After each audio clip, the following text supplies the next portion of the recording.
Cocoa পাখির খুঁটিনাটি রান্নাঘরে আজকে একটা নতুন রান্না করছি, সেটা আপনাদের সাথে শেয়ার করছি। আমি কি রান্না করছি সেটা আপনাদের দেখাচ্ছি। যাওয়া যাক রান্নার দিকে। এখানে আমি ময়দা মেখে রেখে দিয়েছি, 30 মিনিট হলো ময়দাটা। আর এখানে আমি আলু সেদ্ধ করে নিয়েছি। আলুর মধ্যে আমি দিয়েছি, বানাবো আলুর পরোটা, আলুর মধ্যে কাঁচা লঙ্কা কুচিয়ে দিয়েছি, আর ধনে আধ ভাঙা করেছি, জিরেটা গুঁড়ো করেছি, আর লঙ্কাও একটু গোটা গোটা রেখেছি, দিয়ে গুঁড়ো করা আছে। আর আছে কেশরি মেথি। এটা এবার মাখাবো, মাখিয়ে পুর ভরে পরোটা করব। এখন আমার 6টা নিচে আমি কেটে নিয়েছি এরমভাবে। আর পুরটা আমি আগেই দেখালাম, পুর আমার মাখা হয়ে গেছে। এইবার এরকমভাবে পুর ভরে নেব।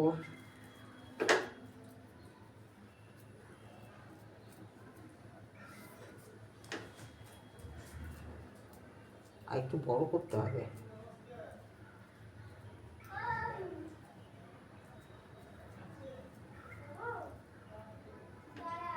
এরমভাবে প্রত্যেকটাতে আমি পুর ভরে নেব।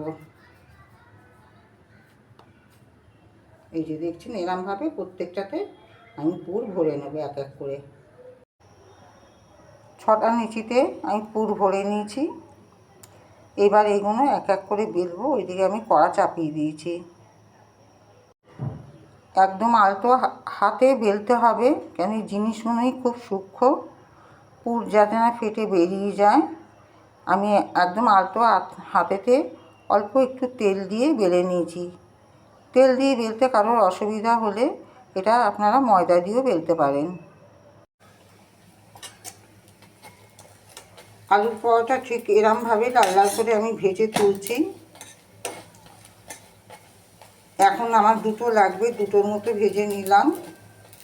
এটা ঠান্ডা হয়ে গেলে ভালো লাগে না খেতে, যেহেতু মেথি দেওয়া আছে, কেশরি মেথি দেওয়া আছে, এটা গরম গরম গন্ধটা ভালো উঠে। আর এই পরোটাটার সাথে কোনো তরকারি লাগে না, এটার সাথে টমেটো সস দিয়েই খাওয়া হয়ে যায়। কিন্তু আমি সস নেব না, আমি খাবো গুড় দিয়ে। খেজুর গুড় উঠে গেছে, নলেন গুড় উঠে গেছে, ঠান্ডা পড়ুক আর নাই পড়ুক গুড় তো উঠে গেছে।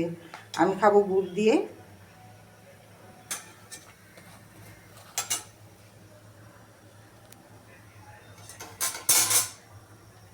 দুটোর মতো ভেজে নিলাম।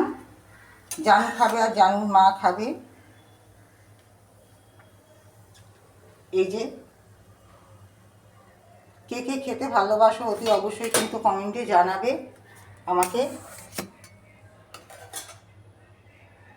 আমি পার্সেলে পাঠিয়ে দেবো। এই ছিল কুকু পাখির খুঁটিনাটি রান্নাঘাটে আজকে রান্না। ভালো লাগলে লাইক দিয়ে পাশে থেকো।